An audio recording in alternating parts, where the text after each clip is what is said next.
Sexual misconduct will not be tolerated on campuses. In Parliament, Minister of State for Education Sun Xueling responds to a question about such cases.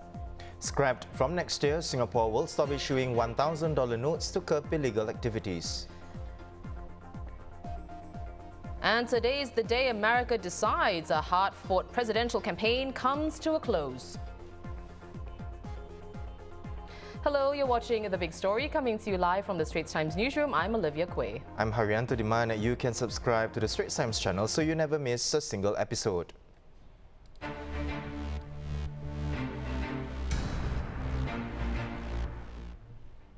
In Parliament today, in light of the recent sexual misconduct allegations at the National University of Singapore, Minister of State for Education Sun Xueling said that institutes of higher learning are key public institutions that owe a duty of care to their students. And so, MOE has zero tolerance for cases that happen on campus. Ms. Sun added that the ministry will work with these institutions to protect their students. Expressing concern about younger students, MPs Kerry Tan and He Ting Ru asked about sexuality education in secondary schools. And Ms. Sun responded that such efforts were already in play. Starting from primary 5, students are made aware of themselves, how they can protect themselves. And when you go into secondary schools, I think the teachers also provide certain scenarios so that the students are aware of how they can protect themselves. And all that training is actually conducted by very specialized staff. In other matters, there will be arrangements to help seniors redeem and use their digital Singapore Rediscovers vouchers when the scheme begins next month.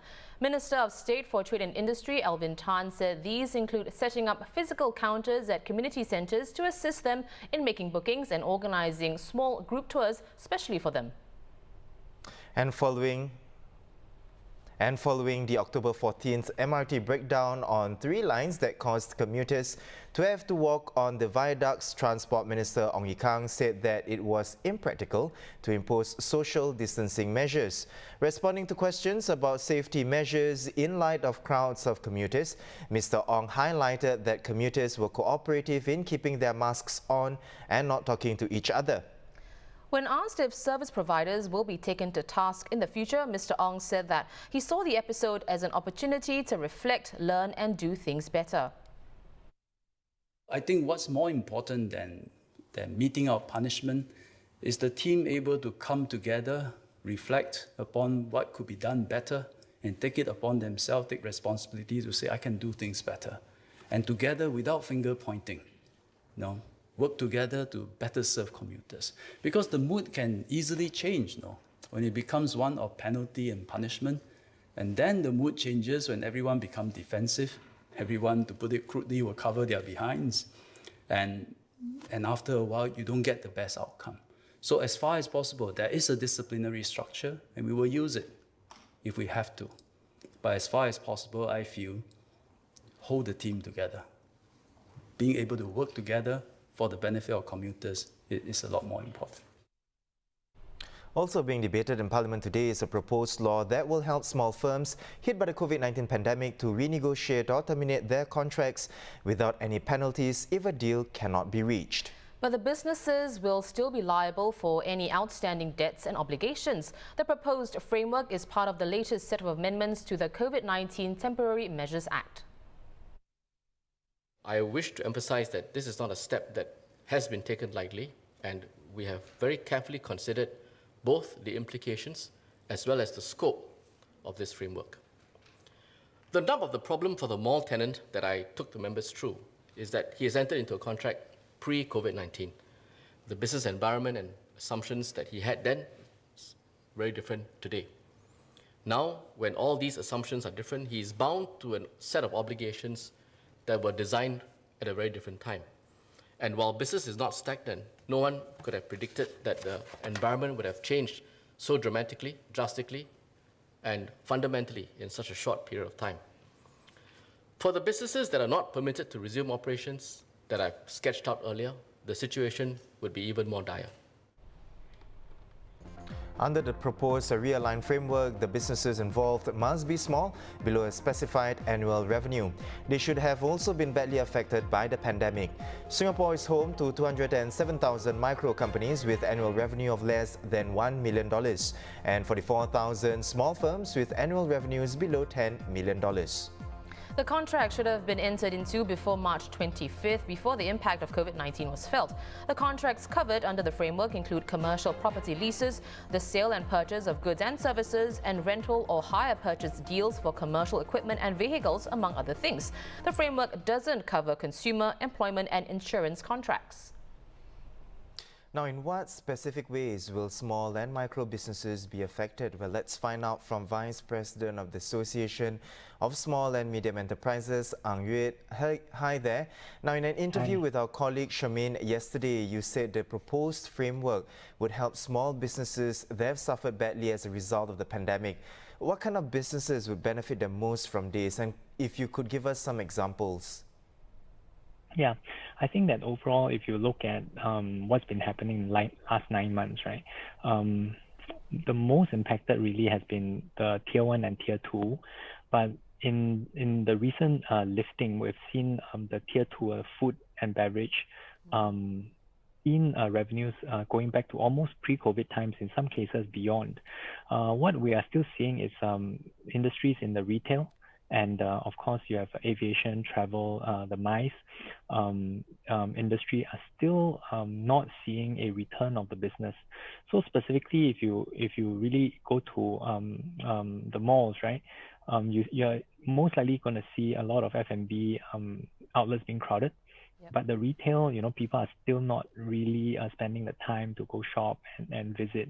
So that is where we are seeing some of the sectors of the SMEs that are impacted here.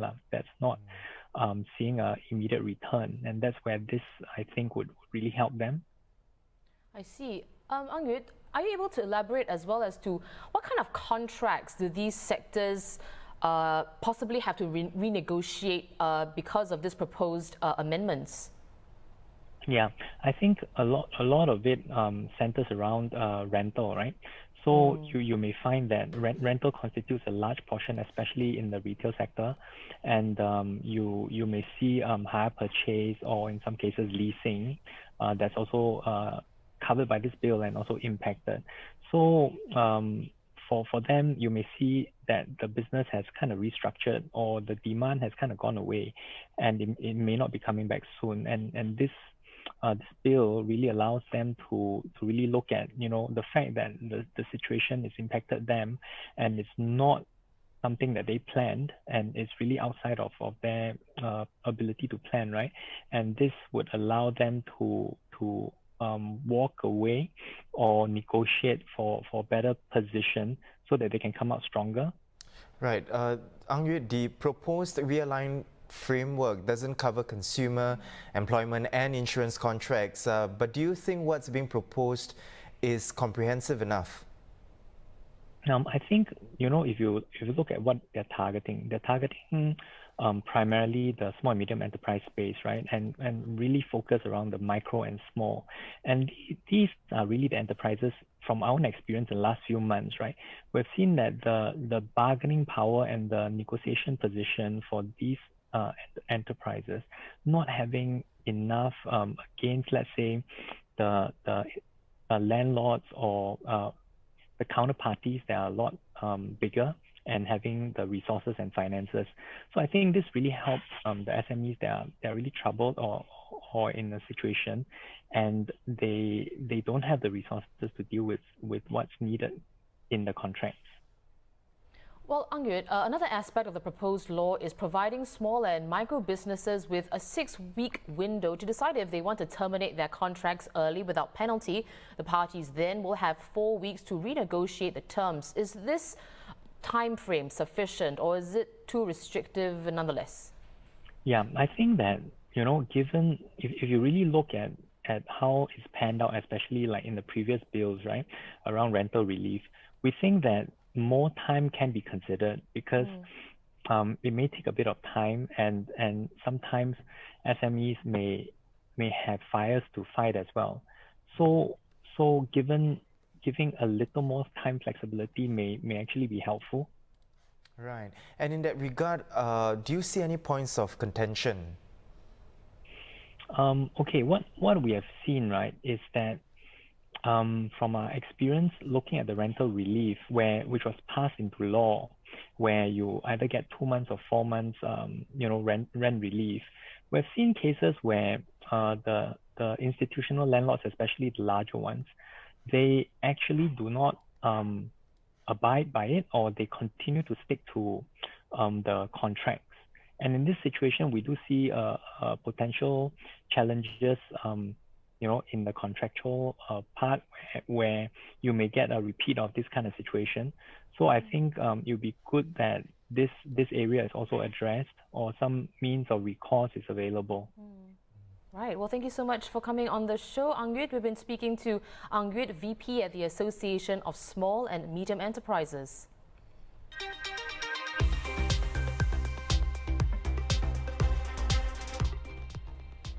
An update on the COVID-19 situation here. 9 new cases were confirmed today, but none are in the community. Today's count included 2 cases from workers' dormitories. The remaining 7 new patients were imported and had been placed on stay-home notices on arrival in Singapore. More details will be released tonight. Also in local news, the Monetary Authority of Singapore will stop issuing the $1,000 note from January next year. This to minimize the money laundering and terrorism financing risks associated with such a large denomination. From now till January, MAS will also limit the quantity of the notes issued each month. Banks can continue recirculating existing notes that have been deposited with them, and existing notes in circulation can also continue to be used for payment and remain legal tender. The police are investigating a case of unnatural death in Little India after the body of an Indian man in his late 40s was found this morning in a restaurant's kitchen area. There were wounds on his upper body suspected to have been inflicted with a sharp object, which was found at the scene. Investigations into whether the incident was foul play or suicide are underway.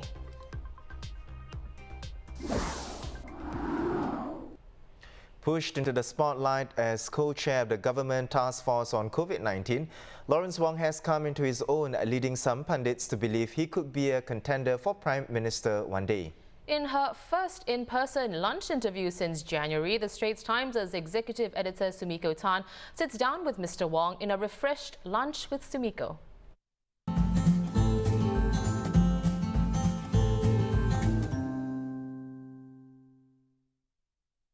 It has been a very tiring 9 months, and it really feels like a lifetime has passed over these past 9 months.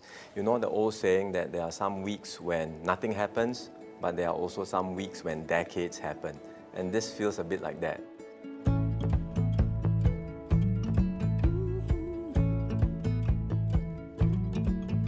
Lunch with Lawrence Wong is at a French restaurant called Chez West. It's at ITE College West in Choa Chu Kang, and here culinary students train in the art of fine dining. Mr. Wong is co-chair of Singapore's COVID-19 task force and also education minister. In person, he comes across straightforward with a bit of a no-nonsense air. Join me as he talks about what has been a very busy year for him, tackling the pandemic, helping to come up with 4 budgets and fighting a general election. What was the most difficult part of this year for you? I suppose it's not so much one particular incident, it's like all of this coming together, all in quick succession. I've said that this year's election, for me at least, was probably the hardest I've had to deal with compared to 2011 and 2015. And it's not because of the campaign per se, but it's the fact that even while we were going through an election, the task force work was continuing, and I had to still handle all of these different issues, all at the same time. Dealing so closely with COVID, do you think it has changed you anyway as a person and as a politician? Not sure that it has changed me personally, but I would say that it has, as I mentioned earlier, given me renewed confidence and hope about Singapore, because you do see the best of Singaporeans during this difficult period. Amidst all the noise and complaints you get, you do see the best of Singaporeans shining through during this period, and it gives me a lot of hope and faith that we as a nation can rally together and can do well for the future. The full interview is on our YouTube channel and you can find a link to it in the description below.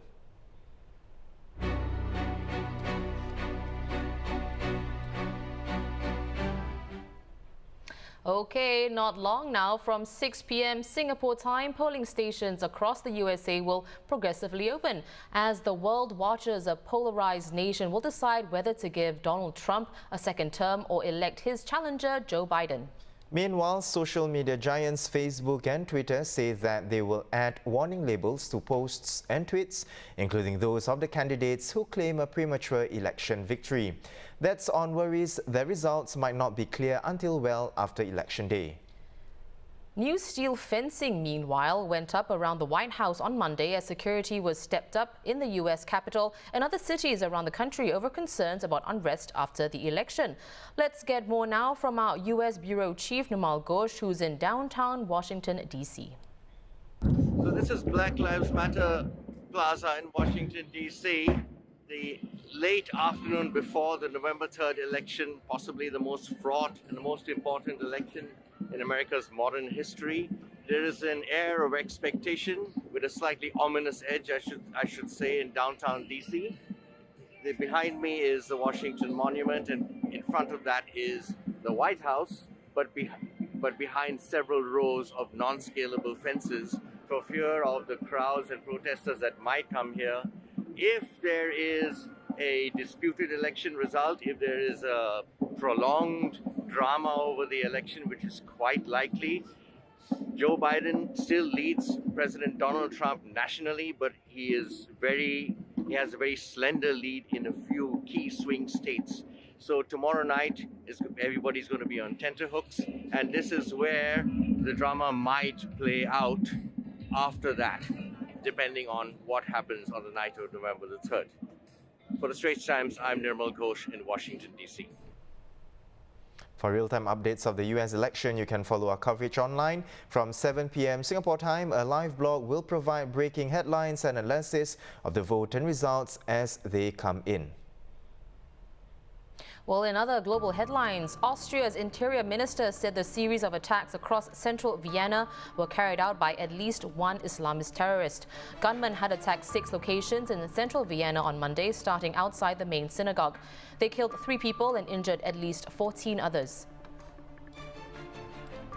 Britain will launch a COVID-19 mass testing pilot scheme in Liverpool from Friday for residents with and without symptoms. The pilot will use PCR swab tests as well as new lateral flow tests aimed at delivering faster results without the need for laboratory processing. Prime Minister Boris Johnson said that dependent on the pilot's success, millions of the new rapid tests could be distributed elsewhere in the country before Christmas, and some 2,000 military personnel will be deployed in the city from Thursday to help deliver the tests. Over in sports, Wales manager and former Manchester United player Ryan Giggs was arrested on suspicion of assault. UK paper The Sun said police were called to his home late on Sunday after reports of a disturbance, and Giggs was arrested and questioned on suspicion of actual bodily harm and assault. Wales have cancelled today's press conference when Giggs was due to name his squad for upcoming matches.